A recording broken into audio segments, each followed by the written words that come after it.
Hello and welcome students, আশা করি তোমরা সকলেই খুব ভালো আছো। জ্ঞানজ্যোতি কোচিং সেন্টারের পক্ষ থেকে তোমাদের সবাইকে আরও একবার স্বাগত। তো আমি মীরা ম্যাম, আমি আজ তোমাদের যে টপিকটা নিয়ে আলোচনা করবো দেখো স্ক্রিনে দেওয়াই আছে।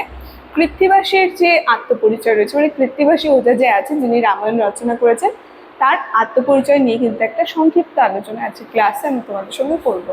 ঠিক আছে, আলোচনার বিষয় শুরু করার আগে খুবই একটা গুরুত্বপূর্ণ ইনফরমেশন তোমাদেরকে দিয়ে যাই। তোমরা যারা ভাবছো এই সেমিস্টারে আমাদের সঙ্গে অনলাইন ক্লাস বা নোটসের জন্য যোগাযোগ করবে তাদেরকে বলে দিই, দেখো এখানে বোর্ডের কর্নারে দুটি নাম্বার দেওয়া আছে, যে কোনো একটি নাম্বার মধ্যে কল করে নিয়ে কিন্তু আমাদের সঙ্গে সরাসরি যোগাযোগ করে নিতে পারো। তার সঙ্গে তোমাদের বিভিন্ন সেমিস্টারের কোর্স ফি আর সমস্ত ইনফরমেশন কিন্তু স্ক্রিনে দেওয়া আছে, আমি আর আলাদা করে বলছি না। ঠিক আছে, আমি আলোচনার বিষয়ে চলে যাচ্ছি। দেখো প্রথমে বলেছি কৃত্তিবাসী ওঝা যে রয়েছে রামায়ণ যিনি রচনা করেছেন সেই কৃত্তিবাসী ওঝার আত্মপরিচয় নিয়ে একটা সংক্ষিপ্ত আলোচনা কিন্তু আজকে ক্লাসে আমি তোমাদের সঙ্গে আলোচনা কি বলছে। বাংলা রামায়ণের আদি কবি কৃত্তিবাস ওঝার জীবনকাল পূর্ণাঙ্গ জীবন বৃত্তান্ত পাওয়া যায়নি। তাহলে তার জীবনকাল যদি দেখা হয় সেই পূর্ণাঙ্গ বৃত্তান্ত কিন্তু তার সেই পূর্ণাঙ্গ বৃত্তান্ত সম্পর্কে কিন্তু পাওয়া যায়নি। কিন্তু কৃত্তিবাস নিজে যতটুকু আত্মবিবরণী দিয়েছেন তা থেকেই পণ্ডিতগণের বিভিন্ন সূত্র থেকে প্রাপ্ত তথ্যাদি মিলিয়ে কবি যে আত্মজীবনী প্রকাশ করেছেন তা হচ্ছে, মানে তিনি যে কাব্যগুলো লিখেছেন সে কাব্যের মধ্যে কিন্তু তিনি তার আত্মজীবনী যে রয়েছে বা আত্মপরিচয় একটা সংক্ষিপ্ত ধারণা কিন্তু দিয়ে গেছে, যার উপরে নির্ণয় করে কিন্তু বিভিন্ন পণ্ডিতরা তার যে আত্মপরিচয় সেটা কিন্তু আর কি প্রকাশ করেছেন।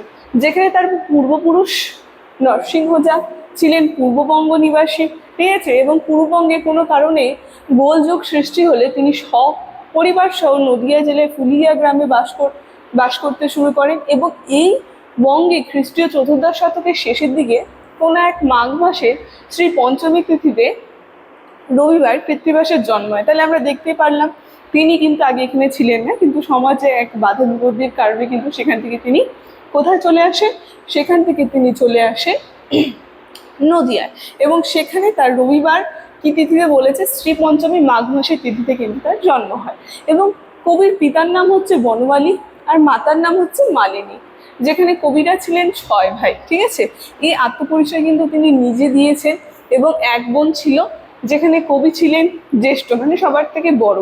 তাই দুটা লাইনে দেখো খুব সুন্দরভাবে এখানে বলেই দিয়েছে যে মালিনী নামিতে মাতা বাপ বনমালী, 6 ভাই উপজিলাম সংসারে গুণশালী। খুব সুন্দরভাবে কিন্তু তার যে বিবরণ যে রয়েছে আত্মবিবরণ সেই পরিচয় কিন্তু তিনি দিয়ে দিয়েছেন।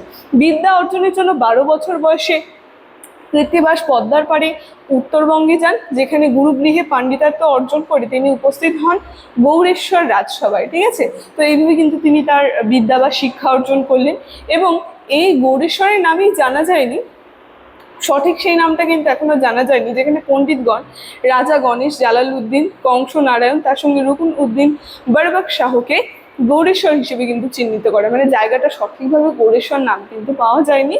কৃত্তিবাসের পাণ্ডিত্যে মুগ্ধ হয়ে গৌড়েশ্বর কৃত্তিবাস যা চাইবেন তা দিতে স্বীকৃতি হন। যেখানে কৃত্তিবাস নিজে কি বলেন, তিনি নিজেই বলেন, দেখো এই জায়গাটায় বলেছে যে কার কিছু, মানে কবি যে আছে রাজসভায় তিনি যেখানে থাকেন সেখানে যে রাজা তিনি কিন্তু খুব সেই কবির প্রতি খুব প্রসন্ন হয় এবং বলে যে তোমার কি চাওয়া বলো, কি দেবো তোমায়।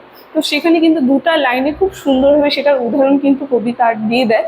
কি বলেছে যে কার কিছু নাঞ্চি চাই করি পরিহার, যথা চাই তথায় গৌরব মাত্র সার। শুধুমাত্র তার এই গৌরবই কিন্তু পাওয়া। ঠিক আছে, তো এই উত্তর পেয়ে রাজাও কিন্তু খুশি হন এবং তিনি কৃত্তিবাসকে রামায়ণ রচনার নির্দেশ দেন, যেখানে কবি নিজেই বলেছেন যে রাজ আজ্ঞায় রচি গীত সপ্তকাণ্ড গান। তার মানে তিনি এই যে রামায়ণ রচনা করেছেন সেই রাজাই কিন্তু তাকে নির্দেশ দিয়েছিল এবং সেই রাজ আজ্ঞায় তিনি কিন্তু এই সপ্তকাণ্ড রামায়ণ যে রয়েছে সেটা কিন্তু তিনি রচনা করেছেন। ঠিক আছে, তাহলে কৃত্তিবাসী ওদের আত্মপরিচয় নিয়ে আজকে ক্লাসে আলোচনা করলাম। এরপরে তোমাদের সিলেবাসের প্রত্যেকটা টপিক ধরে ধরে আমি আলোচনা করব। অবশ্যই সবকটি ভিডিও দেখবে, ভিডিওটি শুরু থেকে শেষ অবধি দেখার জন্য থ্যাংক ইউ।